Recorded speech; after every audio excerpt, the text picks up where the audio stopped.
විදුලි ආරක්ෂාව. ඇත්තම මේ ගැන අපි කොයිතරම් දුරට හිතනවද? සමහර විට එච්චරම නෑ නේද? ඒත් මේක හැමෝගෙම ජීවිතවලට අතිශයින්ම වැදගත් දෙයක්. ඉතින් මේ විග්‍රහයෙන් අපි ගැඹුරින්ම කතා කරමු විශේෂයෙන්ම ශ්‍රී ලංකාවේ නිවසක් ඇතුලේ විදුලි පද්ධතියක් හරියටම ආරක්ෂා කරගන්නේ කොහොමද කියලා. හොඳයි. අපි මේ කතාව පටන් ගමු එක අංකයකින් 100. මොකද්ද මේ 100? ශ්‍රී ලංකාවට අවුරුද්දකට සාමාන්‍යයෙන් අකුණු ගහන දවස් 100ක් විතර තියෙනවා. හිතන්නකෝ ඒකේ බාරපතලකම. ඒ කියන්නේ අපේ ගෙවල්, අපේ විදුලි උපකරණ මේ හැමදේම තියෙන්නේ හරිම ඉහළ අවදානමක. ඉතින් අර දවස් 100ක අවදානම එක හැම නිවසකම අයිතිකාරයෙක් තමන්ගේ මහන්න ඕන ප්‍රශ්නයක් තියෙනවා. මගේ ගෙදර විදුලි පද්ධතිය ඇත්තටම ආරක්ෂිතද? හරි. එහෙනම් මේ ප්‍රශ්නෙට උත්තර හොයන්න නම් අපි මුලින්ම බලන්න ඕන ශ්‍රී ලංකාවේ විදුලි පද්ධතිය සම්බන්ධ නීති රීති මොනවද? ඒ වගේම යථාර්ථය මොකක්ද කියන එක. බලන්න අපේ රටේ විදුලි නීති අපි හිතනවට වඩා ගොඩක් දියුණුයි. ඒ අතරින් එක වැදගත්ම නීතියක් තමයි හැම ගෙදරකටම ස්වාධීන භූගත පද්ධතියක්. අපි කවුරුත් දන්න විදිහට කිව්වොත් එර්ත් එකක් තියෙන එක අනිවාර්යයි කියන එක. හරිම සරලව කිව්වොත් විදුලි අනතුරු වලින් බේරෙන්න තියෙන පළවෙනිම ආරක්ෂක පෞර තමයි මේක. හොඳයි. එහෙනම් අපි දැන් කතාවේ හරියටම යමු. මේ ආරක්ෂාවේ පළවෙනි සහ මූලිකම ස්තරය. ඒ කියන්නේ අර භූගත පද්ධතිය හෙවත් එර්ත් සිස්ටම් එක ගැන හරියටම දැනගමු. මේක මෙහෙම හිතමුකෝ. හරියට අයාල යන විදුලියට තියෙන ආරක්ෂිත කාණුවක් වගේ. මොකක් හරි දෝෂයක් වෙලා අමතර කරන්ට් එකක් ආවොත් ඒ භයානක විදුලිය මිනිස්සුගේ ශරීරයක් කරහා යනවා වෙනුවට මේ කාණුව දිගේ කිසිම හානියක් නැතුව පොළොවට බැහැලා යනවා. සාර්ථක අර්ත් සිස්ටම් එකක් කියන්නේ ඇත්තටම මේ ප්‍රධාන කොටස් තුනේ එකතුවක්. හරියට දම්වැලක් වගේ. මේකේ එක පුරුකක් හරි දුර්වල වුණොත් මුළු දම්වැලම වැඩක් නැහැ. මේ දම්වැලෙන් තමයි අර භයානක දෝෂ ධාරාව උපකරණේ ඉඳන් ආරක්ෂිතවම පොළොවට අරගෙන යන්නේ. හැබැයි එර්ත් රොඩ් එකක් පොළොවට ගහනවා කියන්නේ නිකන්ම යකඩ කූරක් පොළොවට තියලා තලන එක නෙමෙයි නෑ. ඒක හරියටම විද්‍යාත්මක ක්‍රමවේදයක්. පුදුම දේ කියන්නේ මේකේ තීරණාත්මකම පියවරකදී අපි පාවිච්චි කරන්නේ හරිම සාම්ප්‍රදායික ශ්‍රී ලංකාකික ක්‍රමයක්.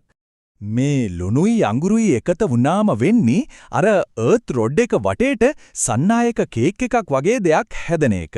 මේකෙන් කරන්නේ අර දෝෂ ධාරාවට පොළොවට යන්න කිසිම බාධාවක්, ඒ කියන්නේ ප්‍රතිරෝධයක් නැති සුපිරි පාරක් හදලා දෙන එක.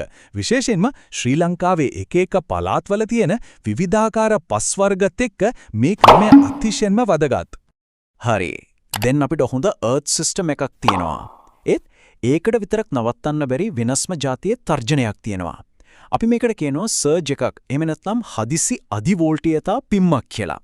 මේ සර්ජ් කියන දේ ඇත්තටම ඇදහිය නොහැකි තරම් වේගවත්, ඒ වගේම බලවත්.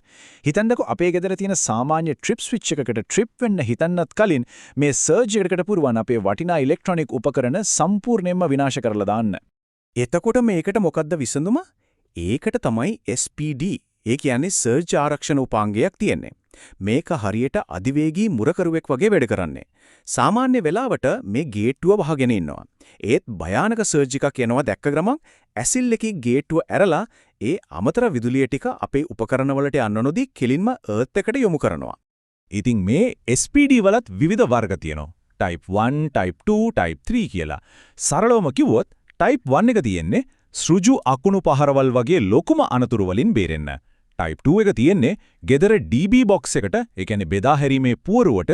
මේකෙන් තමයි වක්‍ර අකුණු වගේ දේවලින් ආරක්ෂා වෙන්නේ. සාමාන්‍ය ශ්‍රී ලංකාවේ නිවසකට type 2 SPD එකක් තමයි නිර්දේශ කරන්නේ. ඒක ප්‍රමාණවත් ආරක්ෂාවක් සපයනවා. හැබැයි මතක තියාගන්න හොඳම බඩු තිබුණට විතරක් මදි. ඒ සටනින් භාගයයි දිනුවේ. මේ පද්ධතිය ඇතරම වැඩ කරන්න නම් ඒක නිවැරදිම සවිකරණ එකයි නිතරම නඩත්තු කරන එකයි අනිවාර්යයි. SPD එකක් සවිකරණ එක ගැන එකම එක දේ කොළුවේ තියාගන්න ඕන නම් ඒ තමයි මේ මීට භාගයේ නීතිය. මොකද SPD එකේ ඉඳන් එර්ත් එකට යන වයර් එකේ දිග කීයටවත් මීට භාගයකට වඩා දිග වෙන්න බෑ. ඒක අතිශයින්ම වැදගත්. SPD එකේ තියෙන පොඩි ලයිට් එකක්. කොළ පාටින් තියනවා කියන්නේ හැමදේම හොඳයි, ආරක්ෂාව තියෙනවා. හැබැයි ඒක රතු වෙලා නා ඒකෙන් කියන්නේ SPD එක ලොකු සර්ජ් එකකින් අපිව බේරගන්න තමවම කැප කරලා කියන එක. දැන් ඒකෙන් ආරක්ෂාවක් නැහැ. ඒ නිසා දර්ශකයේ රතු වෙලා නා වහා මේක මාරු කරන්න ඕන. විශේෂයෙන් ලොකු අකුණු කුණාටුවකින් පස්සේ මේක බලන එක පුරුද්දක් කරගන්න ඕන. ඉතින් මේ සම්පූර්ණ ආරක්ෂණ පද්ධතියම හරියට තියාගන්න ලොකු දේවල් කරන්න ඕන නැහැ. පොඩි පුරුදු ටිකක් විතරයි. අවුරුද්දකට සැරයක් විශේෂයෙන්ම පායන කාලෙට එර්ත් එකේ ප්‍රතිරෝධය මැනගන්න.